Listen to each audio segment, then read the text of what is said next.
Gracias por la presentación. Muy buenos días a todos, es un placer estar nuevamente acá con ustedes. En realidad nosotros estas charlas que venimos dando con Osvaldo Balam, empezábamos en el mes de marzo en realidad y hacíamos unas 5 charlas cada 2 meses, pero bueno, debido a lo que ocurrió, como bien dijo Camila, a fines del año pasado, decidimos adelantar y la primera reunión hacerla en el mes de febrero. Así que voy a compartir pantalla para que puedan ver el material.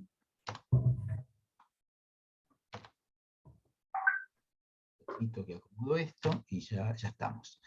Bueno, alguien en primer lugar podría pensar, bueno, el disertante está equivocado hasta de año, porque ahí dice ciclos de charla virtuales 2021. Bueno, el motivo lo van a encontrar en la filmina siguiente, que ya lo había adelantado Camila. Fíjense que estamos hablando de 2 normas que se publicaron el año pasado, el 11 de noviembre, la ley 27.693, y ahí ya la FIP, la resolución es una resolución muy larga porque tiene 85 artículos, bueno, ya la tenía más o menos redactada porque días después, el 19 de noviembre, se publica la resolución 5101. Así que esto, si bien va a tener un vencimiento el 2 de marzo, un vencimiento el 15 de marzo, lo cierto es que las normas son del año 2021. ¿Y qué es lo que tiene esta ley 27.653 que se conoce como ley de alivio fiscal? Bueno, tiene 3 cuestiones, de las cuales una es nueva y las otras 2 en realidad no son nuevas, porque ya tuvimos el año pasado una moratoria y un régimen de beneficios para contribuyentes cumplidores. Con lo cual, la verdadera novedad de esta moratoria es un régimen de condonación de deudas. Vamos a empezar por eso, después vamos a seguir con la moratoria, que también tiene un régimen de condonaciones, y vamos a terminar por algo que en esta ley lo copiaron exactamente igual que en la ley anterior, que es el beneficio para contribuyentes cumplidores. Como esto no es todo nuevo, acá además, porque fíjense que en la filmina anterior tenían la ley del 11 de noviembre y la resolución del 19 de noviembre. Como algunas cuestiones las tenemos que ir a buscar en el régimen anterior, que es el régimen de la 27.541, modificado por la 27.562, por eso acá a la ley nueva, la ley de noviembre, le agregamos la ley del año anterior y hacemos lo propio con la resolución del fisco, porque en su momento la moratoria se había reglamentado con la resolución 4848. Vamos a empezar con el primero de los temas, que es el régimen de condonación de deudas, que esto no existía en el régimen anterior. Concretamente en el régimen de la 27.541 no había un régimen de condonación de deudas, sí un régimen de moratoria con beneficios, pero no un régimen de condonación total de deudas. Y este régimen de condonación de deudas lo vamos a dividir en 2 tipos de sujetos. El primer grupo de sujetos, en la actividad agropecuaria no creo que tengan el caso, pero lo menciono rápidamente por si alguien entiende, no sé, alguna biblioteca popular, algún club de barrio, alguna institución religiosa. Fíjense que los sujetos enumerados en este inciso A del artículo 1, ¿sí? Obviamente tienen que ser los sujetos enumerados, por eso dije instituciones religiosas, bibliotecas populares, clubes de barrio. No pierdo tiempo enumerándolos a todos por una cuestión de que no creo que tengan el caso, pero sí me quiero detener en un concepto. Debe tratarse de deudas tributarias, debe tratarse de deudas aduaneras, debe tratarse de deudas de la seguridad social, pero esas deudas tienen que ser líquidas y exigibles y vencidas al 31 de agosto. Quiere decir que a mí, para que la deuda me quede condonada, yo al 31 de agosto tengo que haber presentado la declaración jurada y no haberla pagado.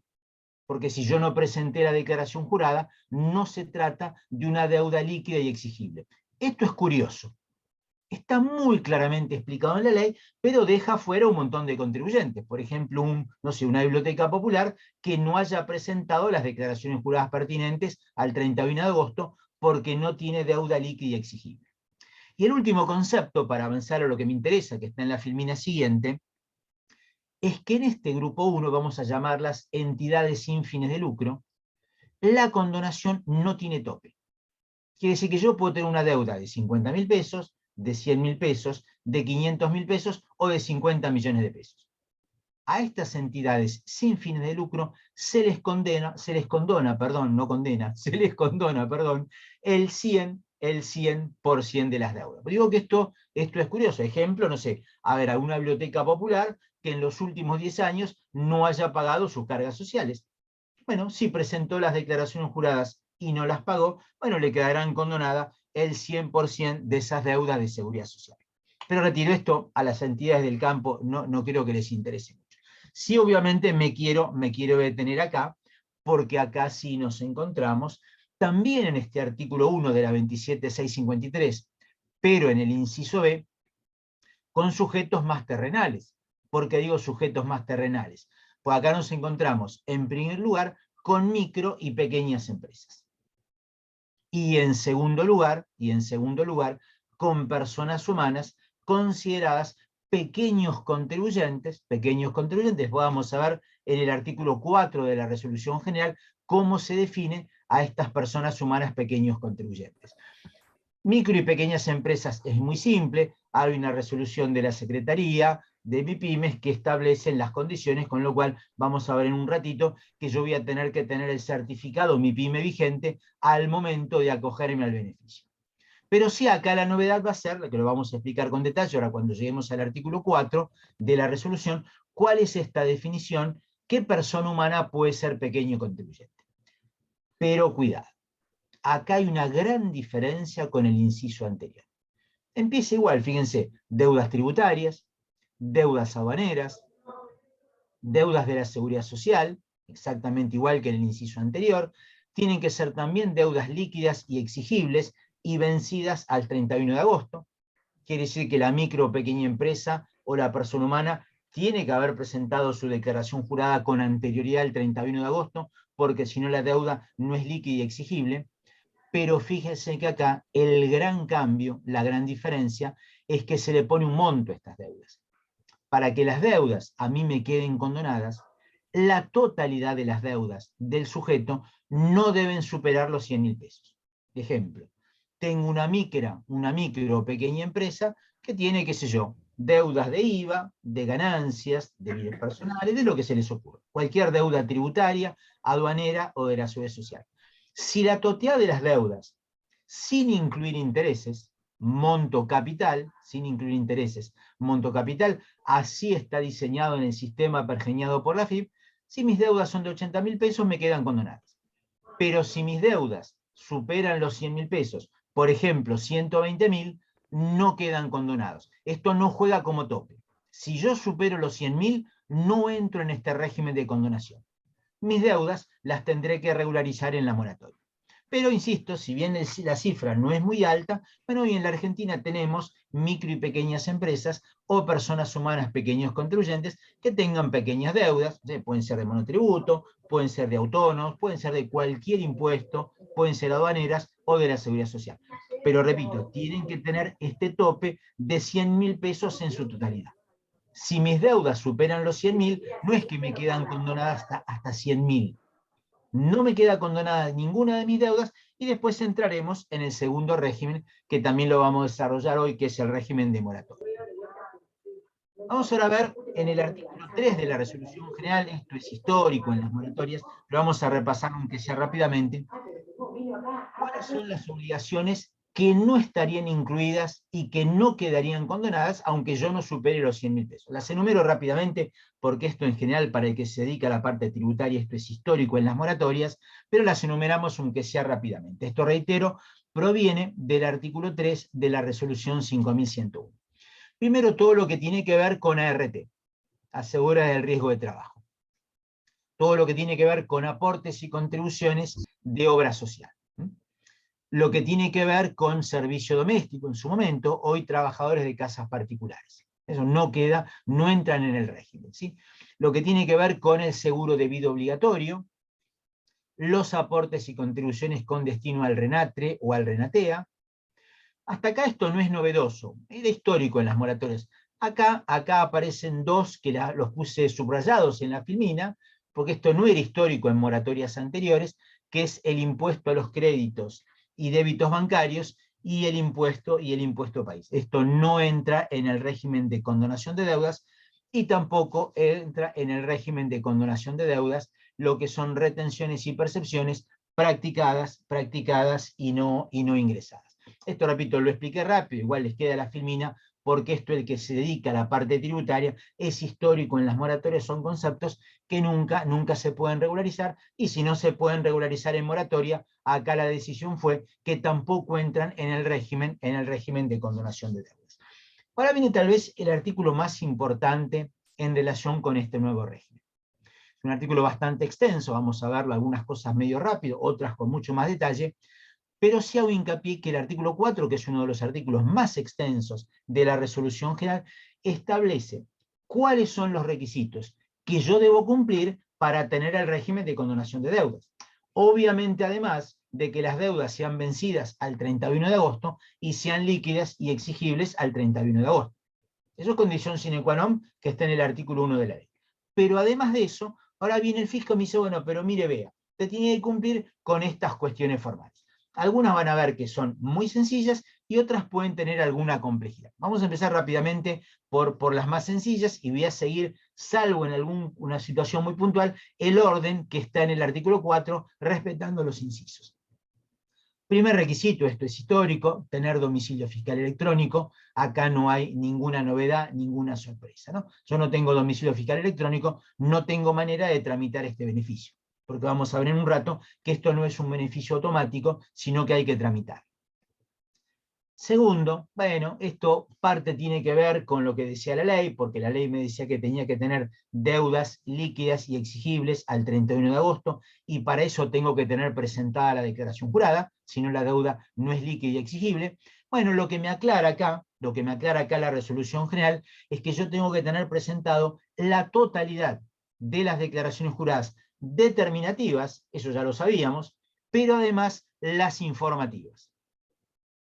Porque si yo no tengo una declaración jurada informativa presentada respecto a aquellas obligaciones con vencimiento a partir del 1 de enero del 2016, bueno, no cumplo con uno de los requisitos del artículo 4 de la resolución 5101. Las determinativas ya sabíamos, porque repito, si no, no tengo deuda líquida exigible. Pero bueno, acá me aclaran que son la totalidad de las declaraciones juradas determinativas e informativas cuyos vencimientos hayan operado a partir del 1 de enero del 2016. Bueno, obviamente tener la cuita activa, no tener de baja en impuestos por falta de presentación de declaraciones juradas. Esto es una figura que está tipificado en el artículo 53 de la Ley de Procedimiento, que es cuando un contribuyente en los que son impuestos mensuales no presenta 36 declaraciones juradas consecutivas, o en los que son anuales no presenta 3 declaraciones juradas anuales consecutivas. Este inciso es redundante de lo que dice un inciso anterior, pero bueno, tener en el sistema registral correctamente declarada la actividad y su código de actividad, y a partir de acá me detengo un cachito. En el caso puntual de ciertas entidades exentas, que son las que les enumeramos acá en la filmina, porque digo ciertas, porque no son todos de las enumeradas en el artículo 1, inciso A de la ley. Vamos a ver que se separan acá las exentas en dos grupos: cooperativas de trabajo y cooperativas escolares, y ciertas entidades sin fines de lucro. En este caso puntual, como requisito, yo debo estar registrado ante la autoridad de aplicación.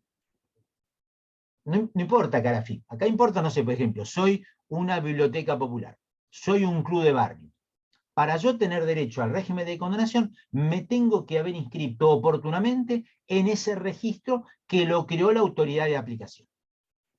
Y en este caso puntual, la autoridad de aplicación, ¿cuál autoridad de aplicación? Bueno, la que corresponda, la que registra las cooperativas, las bibliotecas populares, los clubes de barrio, deben informarle a la FIP que ese sujeto está debidamente registrado. Esto realmente es absolutamente engorroso. Esto me parece que era absolutamente innecesario, pero bueno, está entre los requisitos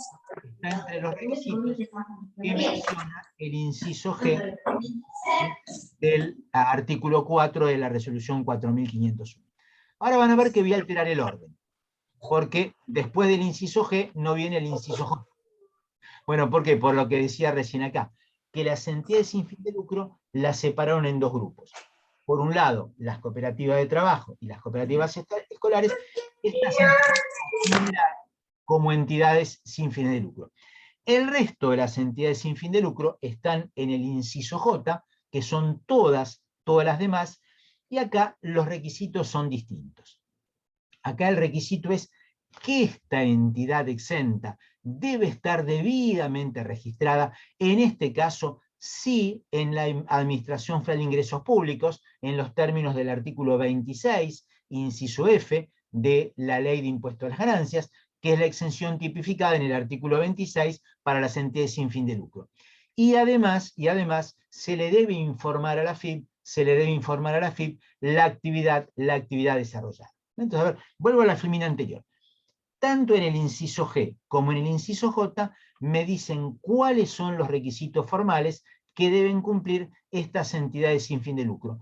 No son los mismos, porque repito, en un caso yo debo estar registrado ante la autoridad de aplicación y en el otro caso yo debo estar registrado ante la Administración Federal de Ingresos Públicos. ¿Sí? Vamos ahora a lo que a lo mejor sí tiene mucho más sentido para el campo, que es cuál es la definición de micro y pequeñas empresas. Bueno, acá no han innovado nada, acá por suerte no se les ocurrió nada raro, simplemente me dice, mire, vea, usted para tener derecho, si es micro y pequeña empresa, al régimen de condonación de deudas, si es que cumple con todos los requisitos de este artículo 4, usted debe tener al momento de solicitar el beneficio su certificado vigente de micro o pequeña empresa en los términos de la resolución 220 del 2019 de la ex Secretaría de Pymes. Con lo cual acá, por suerte, no innovaron, no inventaron nada raro. Sí lo nuevo ahora, porque yo cuando empecé la charla dije que este régimen era para entidades sin fin de lucro, para micro y pequeñas empresas, pero también para personas humanas consideradas pequeños contribuyentes. La definición es bastante larga, está tipificada en el artículo 4, inciso I. Acá la FIP me dice qué requisitos concurrentes debe cumplir una persona humana para ser pequeño contribuyente. Y ya adelanto algo. Esta definición, que ahora sí voy a explicar con lujo de detalles, es la misma definición para aquellas personas humanas que no puedan entrar en este régimen, pero que tengan que entrar en la moratoria. Porque en un rato vamos a ver que las personas humanas, si no tipificaran en este título 1 de la ley, en este artículo 1 de la ley, y tuviesen deuda, no quiere decir que esas deudas no las vayan a poder meter en la moratoria. Así que repito, para no repetir dos veces lo mismo, vamos a explicar la definición de personas humanas, pequeños contribuyentes, tanto para el régimen de condonación de deudas del título 1, como para la moratoria del título 2. Primer cuestión, que debe darse tanto en el 2021 como en el 2020. Porque fíjense lo que me empieza diciendo el inciso I. Esa persona humana, al momento de publicación de la ley, es decir, al 11 de noviembre del 2021, tiene que haberse encontrado inscripta o en el impuesto a las ganancias, o en el impuesto sobre los bienes personales, o en el monotributo. No en los tres, en cualquiera de ellos.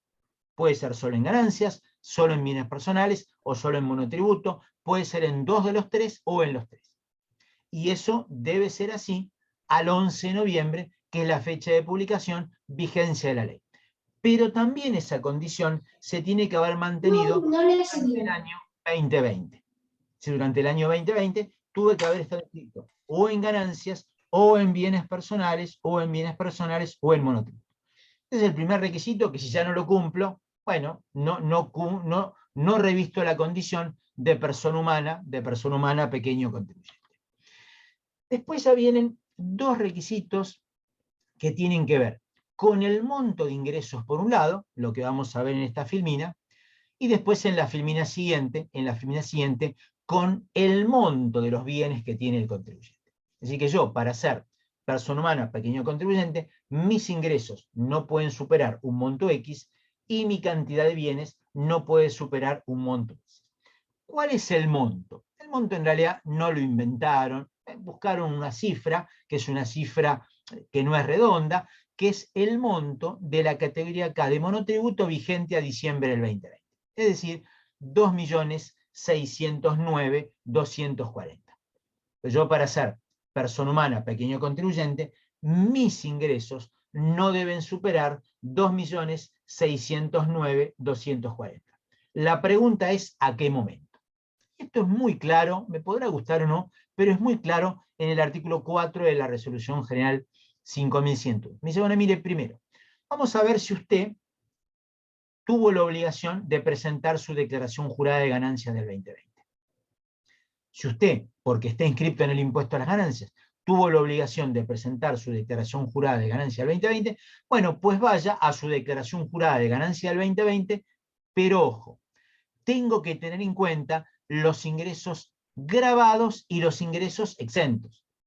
Cuando yo tribute ganancias, solo por los grabados. Pero yo, para ver si soy persona humana, pequeño contribuyente, repito, tengo que tener los ingresos grabados más los exentos que yo declaré en mi declaración jurada de ganancia del 2020. Si no supero los 2.609.240, bueno, soy persona humana, pequeño contribuyente. ¿Y qué pasa con aquellos que no están inscritos en el impuesto a las ganancias? Bueno, puede tratarse de monotributistas, puede tratarse de empleados o jubilados cuyas rentas no superen los mínimos no imponibles. Entonces, en este caso puntual, me dice que para quien no tenga la obligación de presentar la declaración jurada de ganancias, se debe tomar las sumatorias de qué ingresos. Los ingresos de monotributo, de haber sueldos, los sueldos, y de haber jubilaciones, las jubilaciones. Pero ojo con lo que pergeña la resolución en el caso de los sujetos monotributistas. Porque me dice, mire, vea, yo sé que mi tope es 2.609.240. Me tengo que parar a la fecha de publicación de la resolución, 19 de noviembre del 2021, y ver en qué categoría estoy. Si yo repito, me tengo que parar al 19 de noviembre del 2021 y ver en qué categoría de monotributo estoy. ¿A qué fecha? Al 19 de noviembre del 2021. Pero tengo que ir a ver el valor de la categoría en el periodo 2020. Y ese es el número que no debe superar los 2.609.240. Repito, porque esto es curioso. Yo hubiese hecho otra cosa. Está claro, se entiende.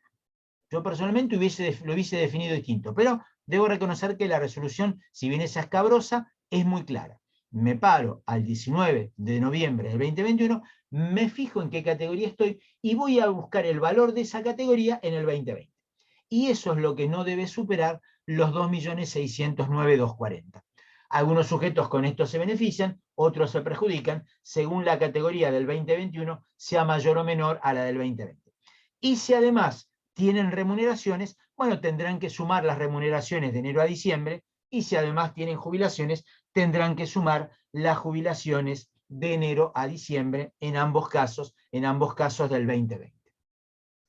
Esto en cuanto al tope de los ingresos de los 2.609.240.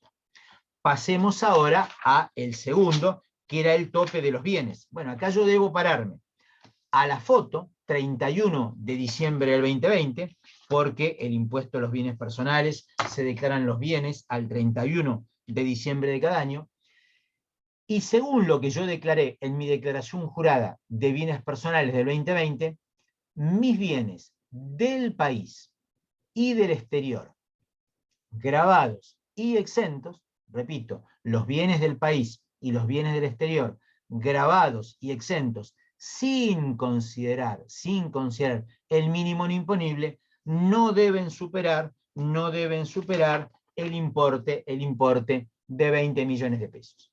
Que si mis bienes del 2020, del país y del exterior, grabados y exentos, superan los 20 millones de pesos, no soy pequeño contribuyente. Yo, para ser pequeño contribuyente, en la declaración jurada del 2020, ojo, sumando los exentos y sin computar el mínimo no imponible, mis bienes no deben superar los 20 millones de pesos.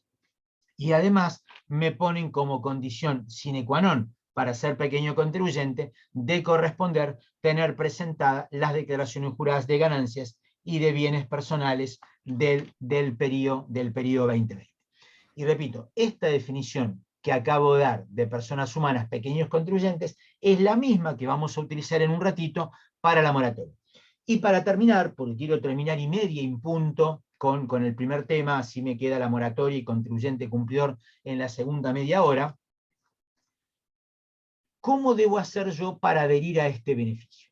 Porque a lo mejor alguien podría haber dicho por ahí, yo creo con sentido común, que esto debería ser automático, que si el fisco, según sus registros, detectaba que yo tenía deudas líquidas exigibles al 31 de agosto, que no superaban los 100.000 pesos en el caso de las pymes o las personas humanas, pequeños contribuyentes, que la condonación sea de oficio. Bueno, no es lo que establece el artículo 5 de la resolución 5101, porque me obliga, y esto se ha pedido una prórroga, hasta hoy no tenemos noticia de la prórroga, me obliga que hasta el 2 de marzo, es decir, hasta el miércoles de la semana que viene, yo realice el trámite a través del servicio condonación de deudas, título 1, ley 27650.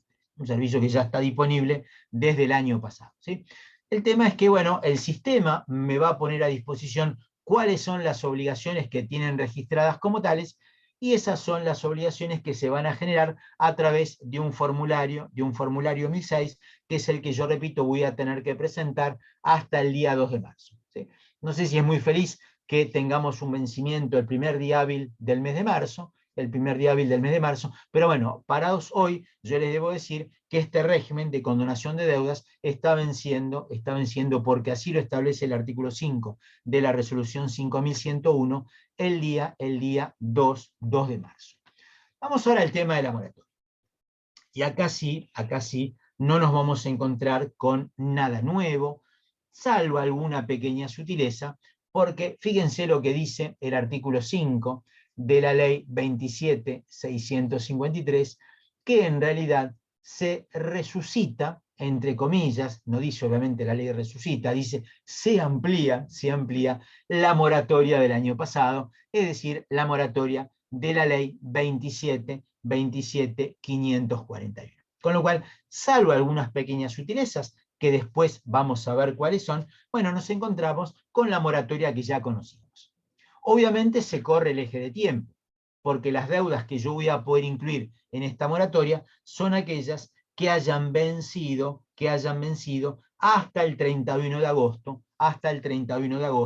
del año 2021. Así que es todo lo que vimos en la charla de moratoria del año pasado, pero con la diferencia que se corre el eje de tiempo, se corre el arco, y yo voy a poder incluir las deudas vencidas hasta el 31 de agosto. Y luego la resolución general en el artículo 9 me dice que yo voy a tener tiempo para hacer el trámite de acogerme a esta moratoria hasta el 15 de marzo. No hasta el 2 de marzo, como era con el régimen de condonación de deudas, sino que hasta el 15 de marzo. Vamos a ver rápidamente, porque esto es histórico y bastante parecido a lo que vimos en el régimen de condonación de deudas cuando vimos el artículo 3. En este caso, estoy ante el artículo 11 de la resolución 5101. Bueno, ¿qué me dice el artículo 11 de la resolución 5101? ¿Cuáles son las deudas que yo no puedo incluir en la moratoria? Fíjense que las 5 primeras son las mismas que tampoco podía incluir en el régimen de condonación de deudas. Lo que tiene que ver con ART, lo que tiene que ver con aportes y contribuciones de obras sociales, los empleados del servicio doméstico en su momento, hoy trabajadores de casas particulares, el seguro de vida obligatorio y los aportes y contribuciones con destino al RENATRE y al RENATE. Esto que no entraba en el régimen de condonación de deudas, tampoco se puede incluir en la moratoria. Si me detengo un cachito en el inciso F. Porque el inciso F tiene una pequeña diferencia con lo que históricamente había en régimen de moratoria. ¿Qué me decían históricamente los regímenes de moratoria? Que los anticipos y pagos a cuenta no se pueden incluir en la moratoria. Acá me aclaran, excepto los anticipos mencionados en el artículo 39 de esta resolución general. Entonces, ¿cuáles son los anticipos mencionados en el artículo 39 de esta resolución general que sí se pueden incluir en la moratoria? Son los anticipos que correspondan a obligaciones vencidas luego del 31 de agosto. Acuérdense, vuelvo para atrás, que la condición sine qua non para entrar en esta moratoria era por obligaciones vencidas hasta el 31 de agosto. Yo no podría incluir en esta moratoria una obligación vencida a partir del 1 de septiembre. ¿Sí? Pero acá, en el caso de la aclaración que me hace el artículo 11, ¿sí? Yo voy a poder incluir en esta moratoria los anticipos que correspondan a declaraciones juradas vencidas luego del 31 de agosto del 2021. Respecto de lo que sigue el inciso siguiente, no pierdo tiempo, porque es una cuestión que estuvo vigente hasta el año 2004 en el monotributo. Esto no creo que nadie tenga el caso. Así que me voy rápidamente a la filmina siguiente para terminar con dos conceptos importantes y curiosos que no se pueden incluir en esta moratoria.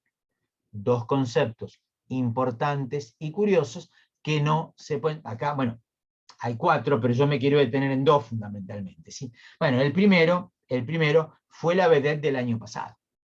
El aporte solidario y extraordinario. Dice este régimen de moratoria que las obligaciones producto del aporte solidario y extraordinario no se pueden meter en esta moratoria. Acá, evidentemente, hay una intencionalidad política sobre la cual no voy a emitir un juicio de valor. Y la segunda, alguien podría tener el caso, así que me detengo, tiene que ver con dos blanqueos, un blanqueo del año pasado y un blanqueo anterior, ¿sí? Los blanqueos de la ley 27.260 y el blanqueo de la ley 27.613, que fue el blanqueo de la construcción del año pasado, que fue un fracaso total y absoluto y nunca fue prorrogado. Bueno, cualquier incumplimiento del blanqueo de la 27.260 y cualquier incumplimiento del blanqueo de la 27.613 no se puede regularizar a través de la moratoria. Y tampoco, esto es histórico, los dos últimos incisos, los intereses que tengan que ver con conceptos que no se pueden incluir en la moratoria, lo mismo con los sujetos quebrados o condenados penalmente, en el caso de los quebrados, en la medida que no haya continuidad de la empresa. Acá sí hay una pequeña diferencia con la moratoria anterior. En esta moratoria nos vamos a encontrar con tres grupos de sujetos. Nos vamos a encontrar con tres grupos de sujetos con condiciones distintas. Por un lado, un grupo 1, un grupo 2 y un grupo 3. Los menciono ahora para después, a medida que vaya avanzando, no tener que repetirlo. En el grupo 1 me voy a encontrar con micro y pequeñas empresas.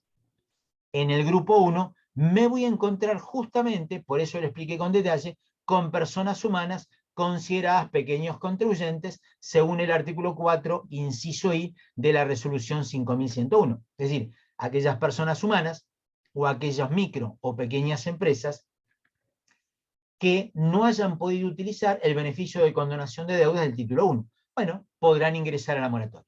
Y en el grupo 1 también vamos a encontrarnos con las entidades sin fines de lucro. Es decir, yo diría, ¿por qué? Porque estos sujetos son los mismos que entran en el régimen de condonación de deudas. Las entidades sin fines de lucro, sin tope. Las micro y pequeñas empresas y las personas humanas, pequeños contribuyentes, con el tope de los 100.000. Es decir, cualquiera que no pueda entrar en el régimen de condonación de deudas del título 1, bueno, puede entrar en la moratoria del título 2.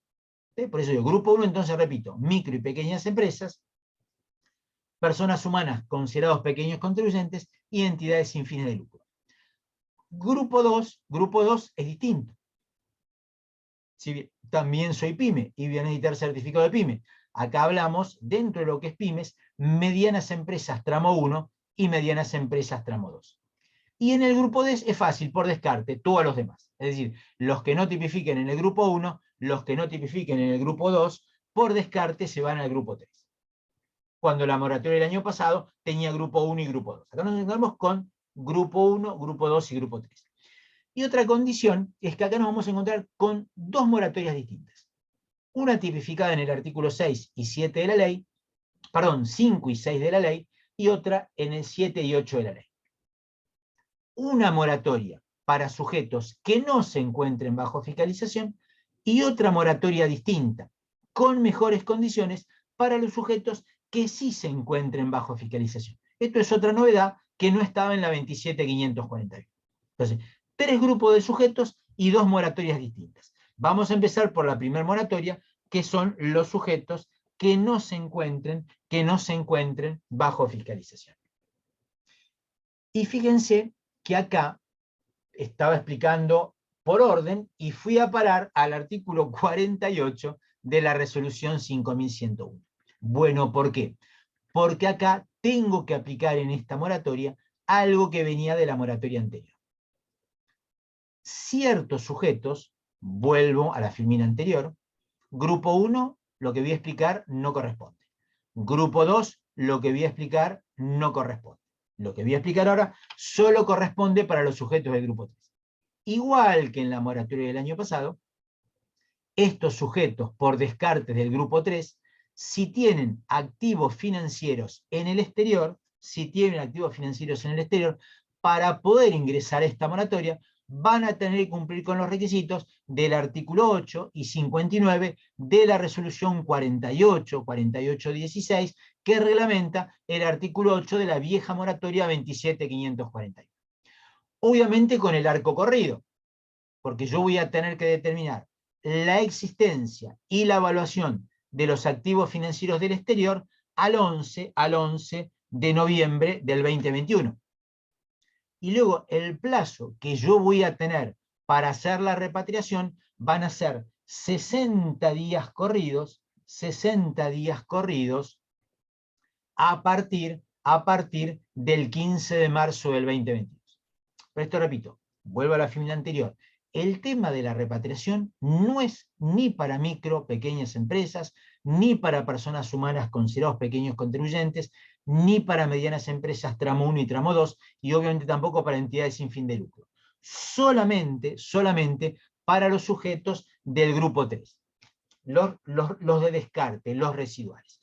Sí, obviamente es distinto a la moratoria anterior, porque yo tengo que determinar la existencia y evaluar los activos financieros al 11 de noviembre del 2021, y luego voy a tener un plazo para realizar la repatriación, que ese plazo va a ser 60 días corridos, que se van a computar a partir del vencimiento, es decir, a partir del 15 de marzo del 2022.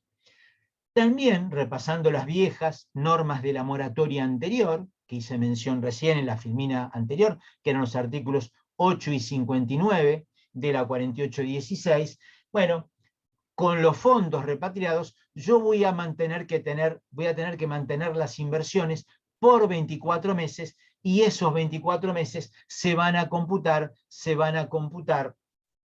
a partir del momento de vigencia de la ley, que es el 11 de noviembre del 2021. Con lo cual yo debo repatriar el 30% de los activos financieros del exterior, y debo mantener las inversiones que están tipificadas en el artículo 8, inciso B de la vieja resolución 4816, en este caso durante 24 meses, que se computan a partir del 11 de noviembre del 2021. E igual que en la moratoria del año pasado, debo cumplir con el artículo 59 de la 4816, es decir, con la declaración jurada que debo presentar, informando cuáles son mis activos financieros, y en el caso de las personas jurídicas, aquellas personas jurídicas cuyos socios o accionistas tengan una participación mayor o igual al 30% en el capital social. Porque de tener personas jurídicas con una participación mayor o igual al 30%, igual que vimos en la moratoria del año pasado, también los socios accionistas van a tener que repatriar el 30% de los activos financieros del exterior. Así que en este caso, no solo debe repatriar la sociedad, sino que también debe repatriar el socio o accionista que tenga esta participación mayor o igual al 30%. Acá voy rápido porque esto es lo mismo que vimos en la moratoria del año pasado con la 27541 y con la 48 y con la 4816. Ahora me voy al artículo 6, y acá sí aparecen las diferencias. Porque el artículo 6 de esta ley me va a decir, mire, vea, usted tiene que aplicar la moratoria del año pasado, como recién me dijo el artículo 5 respecto de la repatriación, pero con ciertas diferencias. La primera diferencia es una verdad de perogrullo, ya esto lo decía el artículo 5, pero lo repite el artículo 6, se debe tratar de deudas vencidas al 31 de agosto del 2021. Y cuidado con lo que viene acá. quienes hayan entrado en la moratoria del año pasado, si tienen un plan vigente de la moratoria del año pasado de la 27.541 no se puede reformular. Repito, una moratoria del año pasado de la 27.541, si está vigente, no se puede reformular. Acá me detengo y me voy al título 2 del capítulo 3, porque hay una aclaración en el artículo 4, de la ley. ¿Respecto de quién? De aquellas moratorias del año pasado, es decir, de la 27.541, pero cuya caducidad se haya producido hasta el 31 de agosto del 2021. Si la caducidad se produjo hasta el 31 de agosto del 2021, me van a permitir rehabilitar la moratoria del año pasado. Ojo, no puedo entrar en esta moratoria. Si la moratoria de la 27.541 caducó hasta el 31 de agosto del 2021, yo lo que puedo hacer hasta el 15 de marzo es rehabilitar la moratoria vieja, no entrar en esta moratoria. Pero vuelvo a la fímina anterior. Si yo tengo el plan vigente, un plan vigente de la 27.541 no se puede incluir en esta moratoria. Vamos a ver ahora qué diferencias hay en el resto de las condiciones respecto de la moratoria del año pasado. Vamos a empezar por la condonación de intereses. Y la condonación de intereses la vamos a tener topeada en un 10%, en un 35% o en un 75%, según yo pertenezca al grupo 1, grupo 2 o grupo 3. En el caso del grupo 1, lo que yo voy a meter en la moratoria es la deuda capital con los intereses topeados en el 10%. Si soy un sujeto del grupo 2, yo voy a meter en la moratoria la deuda capital más los intereses topeados en un 35%, y los sujetos del grupo 3 voy a meter en la moratoria la deuda capital más los intereses topeados en el 75%. Acá hay un beneficio muy importante en lo que es intereses, porque repito, en el grupo 1 me condonan todos los intereses que superan el 10% del capital, en el grupo 2 todos los intereses que superan el 35% del capital, y en el grupo 3 todos los intereses que superan el 75% del capital. Así que tiene beneficios muy, muy importantes esta moratoria. ¿Cómo es la cantidad de cuotas? Y acá depende del grupo al que yo pertenezco, grupo 1, grupo 2 o grupo 3, y del tipo de obligación. Porque según el tipo de obligación, yo voy a tener más o menos cuotas. En el caso de aportes de la seguridad social, es decir, aportes retenidos a los empleados, no contribuciones patronales, repito, aportes retenidos a los empleados, y en el caso de retenciones y percepciones, voy a tener un máximo en el grupo 1 de 60 cuotas. Mientras que en el grupo 1, para el resto de las obligaciones, voy a tener 120 cuotas. Es decir, no sé, contribuciones patronales, IVA, ganancias, bienes personales, etc. Y esto se mantiene en el grupo 2 y en el grupo 3, si bien bajan la cantidad de cuotas. Porque repito, en el grupo 1 yo voy a tener 60 o 120 según el tipo de obligación. 60 para aportes de los empleados, aporte de la seguridad social, y retenciones y percepciones impositivas y la seguridad social. Y el resto de las obligaciones 120. Mientras que en el grupo 2 las cuotas bajan a 36 y 60, y en el caso del grupo 3 las cuotas bajan a 36 y 24. Entonces, grupo 1, 60 y 120, grupo 2, 60 y 36, y grupo 3, 36 y 24. ¿Cuándo va a vencer la primer cuota de esta moratoria? Porque el acogimiento, habíamos dicho que vencía el 15 de marzo. Bueno, la primer cuota va a vencer el día 16 de abril, y las cuotas siguientes van a vencer los días 16 de los meses siguientes.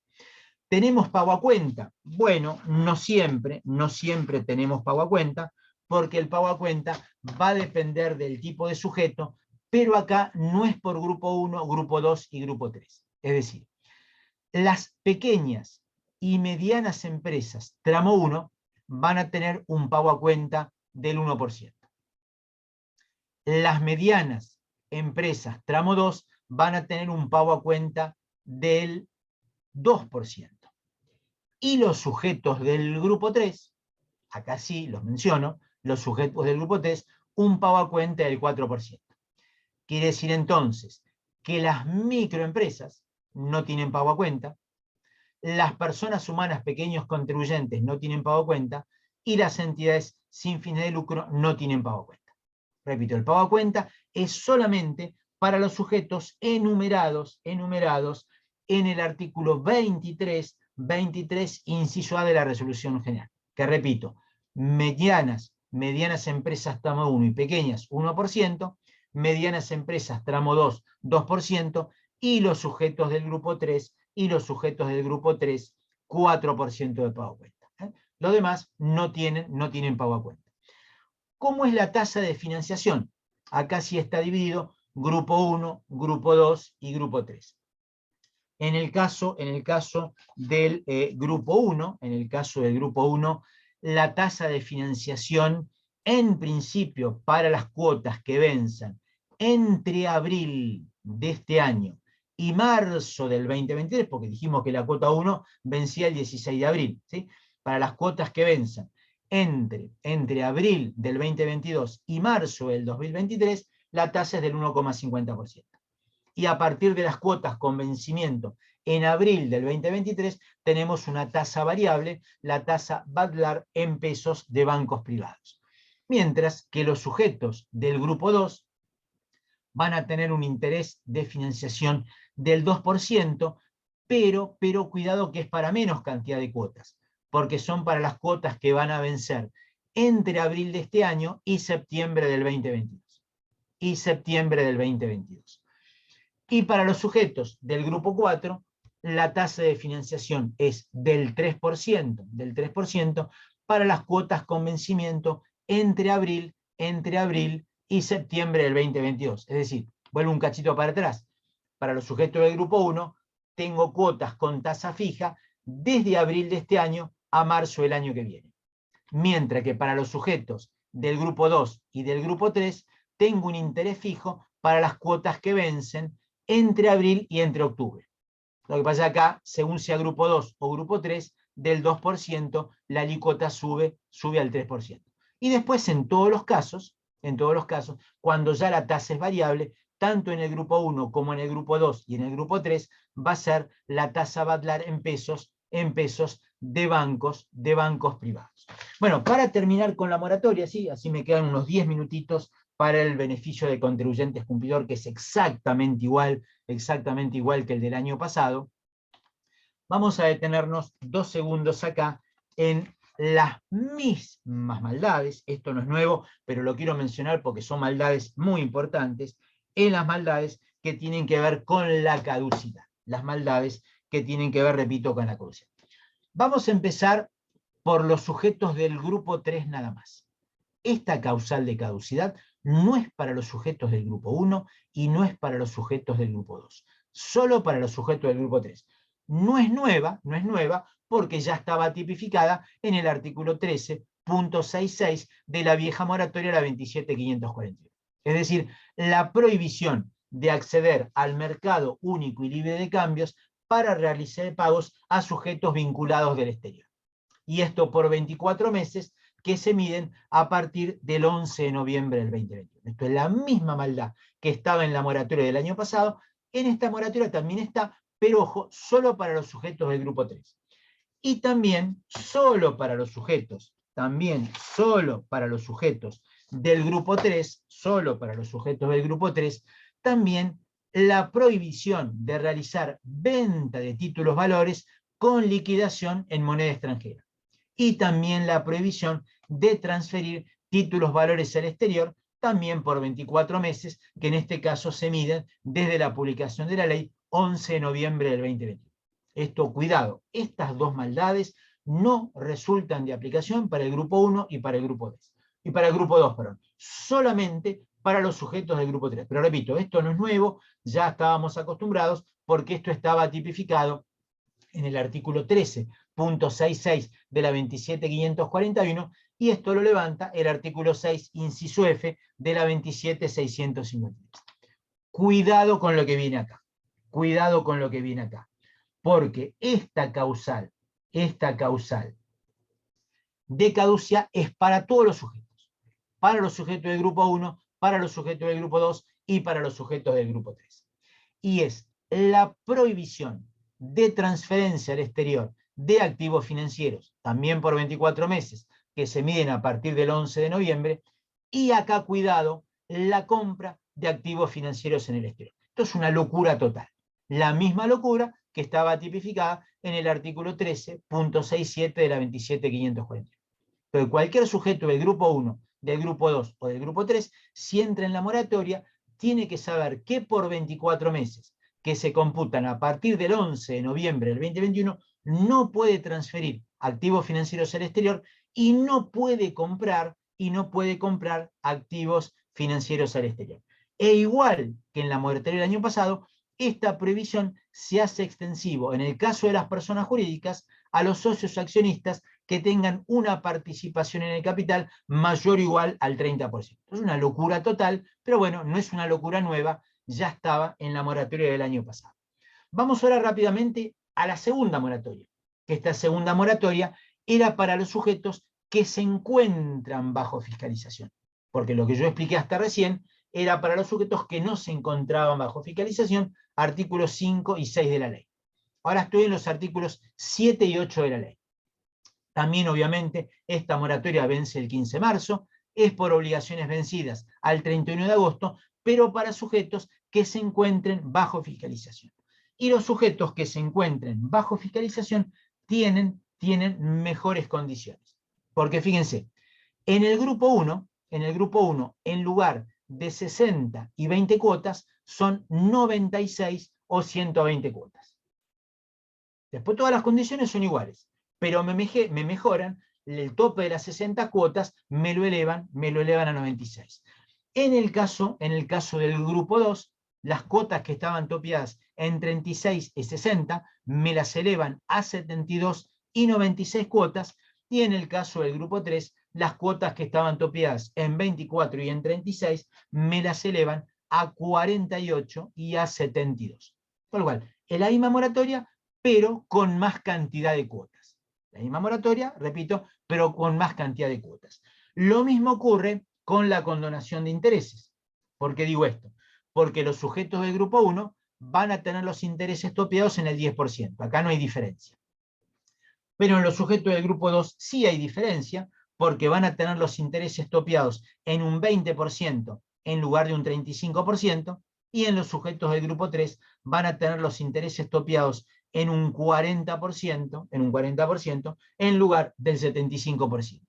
Esto, la verdad que es raro, es curioso, pero bueno, el que tenga el caso y tenga contribución bajo fiscalización, repito, se va a beneficiar con una mayor condonación de intereses y se va a beneficiar con una mayor cantidad de cuotas en algunos casos. El resto de las condiciones son exactamente iguales que las que explicamos hasta recién de los artículos 5 y 6 de la ley. Y para terminar, en los 5 minutitos que me quedan, así después podemos dialogar, podemos debatir, podemos ver, yo no estoy viendo ahora el chat porque estoy compartiendo pantalla, rápidamente esto, a ver, pierdo 5 minutitos por acá, no hay ningún cambio, esto es exactamente igual que estaba tipificado en el artículo 17 bis de la 27.541, artículo que fue incorporado por la 27.562, está exactamente igual, con el arco corrido obviamente, en el artículo 13 de la ley 27.653, que es unos beneficios para contribuyentes cumplidores. En el caso de los sujetos adheridos al monotributo, se les van a condonar entre 2 y 6 cuotas según la categoría a la que pertenezcan, No es demasiado importante esto, pero bueno, se condona igual que en la muerte del año pasado, obviamente la parte impositiva de la cuota de monotributo, no la parte previsional, y esto va a resultar de aplicación a partir de las cuotas de monotributo que venzan a partir de mayo del 2022, con un tope máximo que la condonación no puede superar los 25.000 pesos. Tiene sabor a poco, pero bueno, es exactamente igual como estaba en la moratoria del año pasado. Mientras que para los sujetos inscritos en el impuesto a las ganancias, igual que el año pasado, los tenemos que separar, por un lado, las personas humanas, y por otro lado, las micro y pequeñas empresas con rentas de tercera categoría. Empecemos por las personas humanas. ¿Qué beneficio van a tener? Beneficio van a tener? Que se va a usufructuar en la declaración jurada del 2021 de ganancias, que va a vencer en junio de este año. Bueno, una deducción especial equivalente al 50% del mínimo imponible, es decir, una deducción especial de 83.839,20. Es decir, que además del mínimo imponible, las cargas de familia y la deducción especial del artículo 30 de la Ley de Ganancias, me voy a poder computar, en mi caso particular, esta deducción de 83.839,20, que repito, se usufructúa en la declaración jurada de ganancias del 2021. Esto ya lo aclara el artículo 74 de la resolución 5101. Y luego, para el caso de las micro y pequeñas empresas, pero ojo, igual que el año pasado, con rentas de tercera categoría. Es decir, que esto no rige para primera, no rige para segunda, no rige para cuarta categoría, y rige solo para algunos sujetos con renta de tercera, porque tienen que revestir la condición de micro o pequeñas empresas. Pero bueno, esto estaba exactamente igual en la moratoria del año pasado. Y es un régimen de amortización acelerada para quienes tengan bienes muebles amortizables, en ese caso en 2 cuotas anuales, para quienes tengan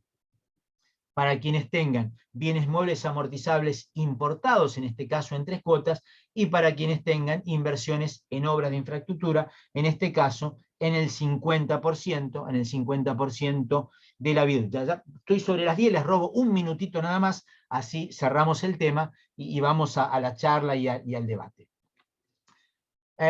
Pierdo 2 segundos porque esto es lógico, acá me tienen que correr el arco. Esto va a ser para las inversiones realizadas desde la publicación de la ley, 11 de noviembre del 2021, y ojo que se extiende para las inversiones realizadas hasta el 31 de diciembre del 2022. Concretamente, en la declaración jurada del 2021, yo me voy a poder tomar solo la amortización acelerada por las inversiones realizadas entre el 11 del 2021 y el 31 de diciembre del 2021, porque en este caso va a ser para los ejercicios cerrados a partir del 31 de diciembre del 2021. En un cierre de noviembre todavía no me puedo computar la amortización acelerada. Pero bueno, repito, esto es exactamente igual que estaba en la moratoria del año pasado, y además, igual también que el año pasado, voy a tener que presentar una declaración jurada sobre las inversiones realizadas, y esa declaración jurada sobre las inversiones realizadas se va a tener que realizar hasta el último día hábil del mes anterior al vencimiento de la declaración jurada de ganancias. En cuanto a la definición de contribuyente cumplidor, es exactamente igual a la que estaba tipificada el año pasado. La diferencia que ahora está en el artículo 13 de la 27.653, y se trata de sujetos que no deben tener ningún incumplimiento formal o material para obligaciones vencidas a partir del 1 de enero del 2018, y obviamente también tiene vencimiento. El vencimiento para el acogimiento al beneficio de contribuyente cumplidor es el 15 de marzo del año pasado. Bueno, pido disculpas que me pasé 2 minutitos, pero bueno, quería redondear las 46 filminas que de las 46, 42 son filminas hábiles, que son las que obviamente les quedan a disposición.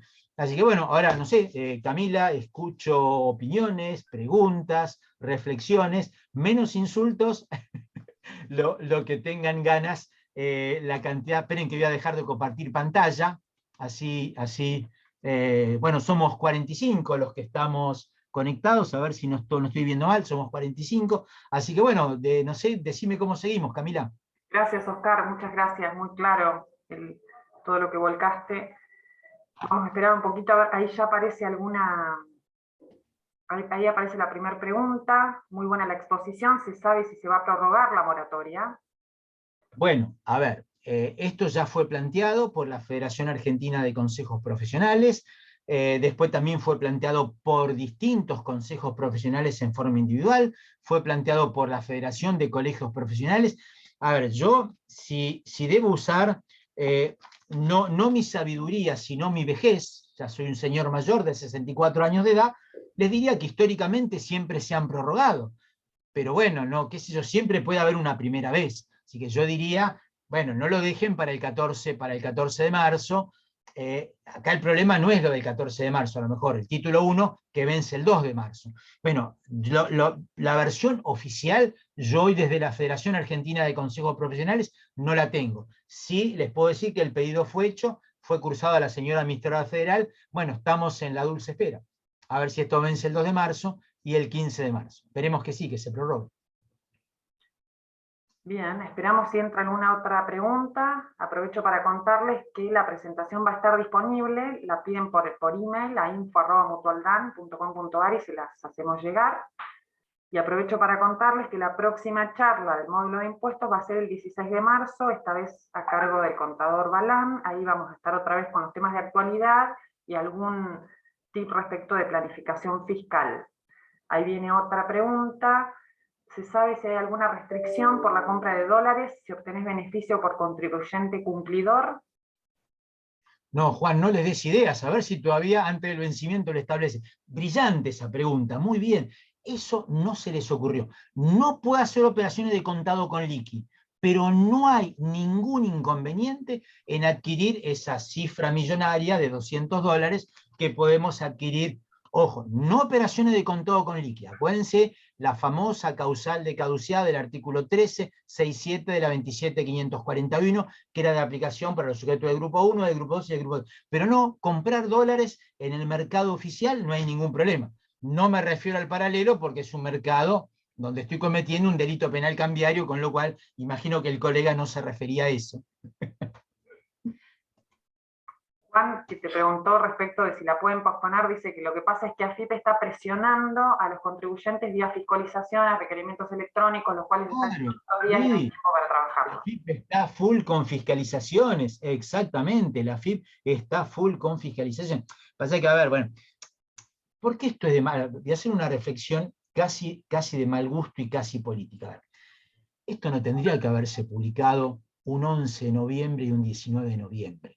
Esto tendría que haberse publicado en el mes de marzo, con vencimiento en julio-agosto.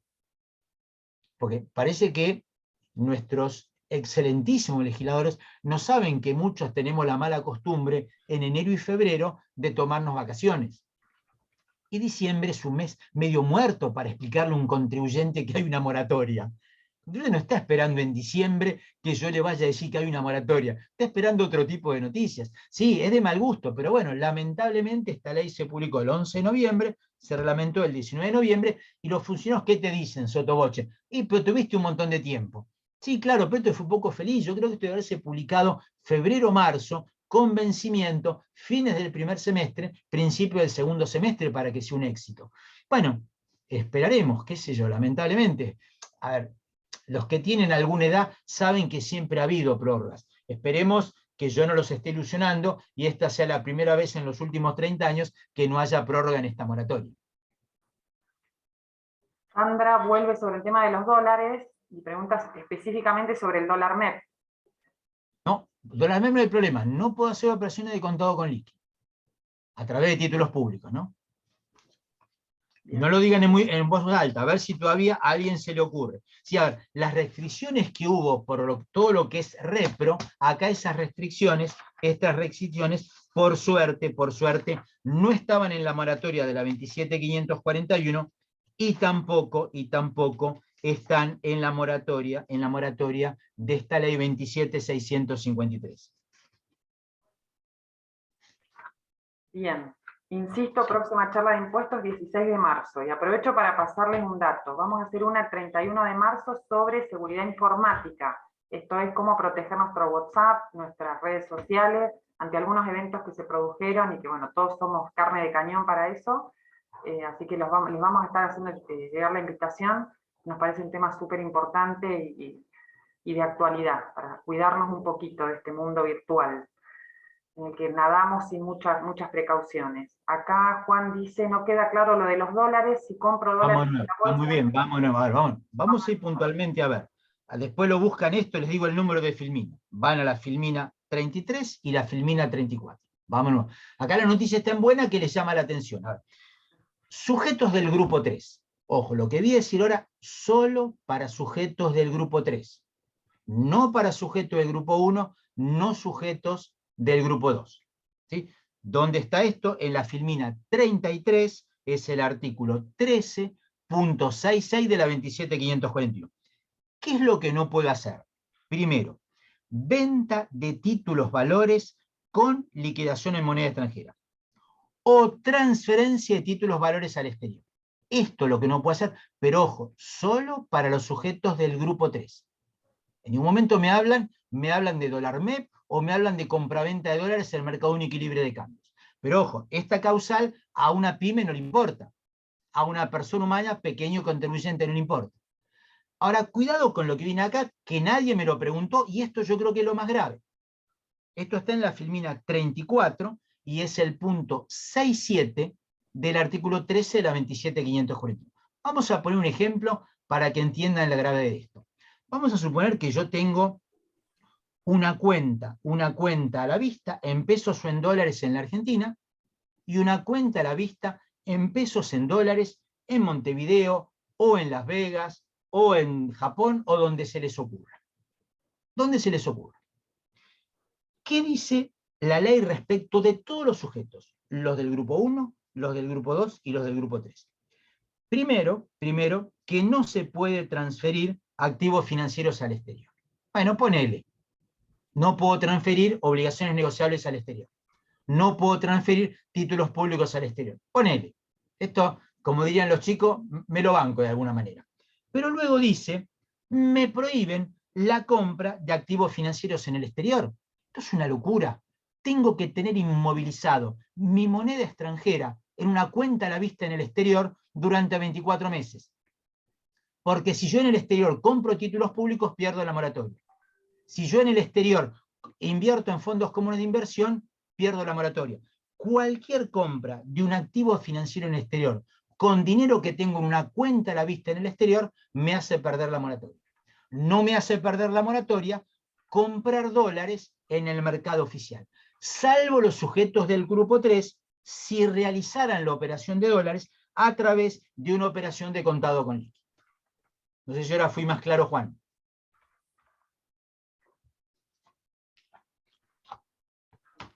Juan. Si querés prender el micrófono, mirá que acá acá podemos hablar, dialogar, debatir. Fue la modalidad que hemos cambiado para hacerlo un poco más dinámico esto. Bueno, no fue idea mía, voy a ser sincero, se le ocurrió a Camila y me pareció muy bien la idea de Camila. Bueno, creo que estamos. Ahí están llegando, ya estoy recibiendo los emails pidiendo la presentación, así que se las vamos a pasar. Y bueno, pareciera que estamos. Hola, ¿puedo hablar? ¿Qué tal? Juan, adelante. Juan, ¿qué tal? Buen día. La verdad que es un gusto escucharlo y un lujo. Yo soy contador, como asesor del sector, estoy muy preocupado sobre la presión que estamos teniendo los contribuyentes por parte de la AFIP. Realmente es terrible lo que ha pasado en estos meses de verano, vía fiscalizaciones, principalmente al sector agropecuario, electrónicas, donde la AFIP se está basando en que dice, no, tiene que tener cementeras de tanto, que lo saca de una revista técnica, que es muy distinto de lo que hace un contribuyente en general, y entras en una discusión que es de poco terminar. ¿Y a dónde quiero llegar? Entonces llegamos ahora, que estamos a días de la moratoria, y parece que uno tiene que terminar agachando la cabeza y dando la razón, porque no sabés si la moratoria se va a extender o no, entonces si la seguís discutiendo y sale mal, es algo que nunca terminan los costos, digamos, se duplica todo de los valores que estamos discutiendo. Entonces estoy preocupado de esa situación de la cual nos estamos encontrando. Disculpen que les tiré, pero como estamos hablando del sector agropecuario, veo que realmente está siendo muy perjudicado en ese momento, y que hay un desconocimiento de las autoridades de cómo se maneja esta actividad. Se basa en un escrito que son tantos dólares, tanto esto, y tiene muchas particularidades del sector. Pero bueno, no sé, quería saber Sí, un a ver, poquito ese es a es ver. uno de los motivos por los cuales cuando se diseñó todo este ciclo, cuando lo diseñamos con Camila, justamente todos los años Osvaldo se mete justamente en la planificación en el sector agropecuario. Ahora, a ver, esto, Juan, reflexión más por viejo que por sabio. A ver, si yo estoy convencido que en una contienda con el fisco tengo razón, pero la moratoria me importa un comino. Si bien esta palabra comino a lo mejor no está en el diccionario de la Real Academia. Ahora, si yo no estoy del todo convencido, o yo sé que mi cliente se mandó una picardía, ojo que esta moratoria es muy beneficiosa.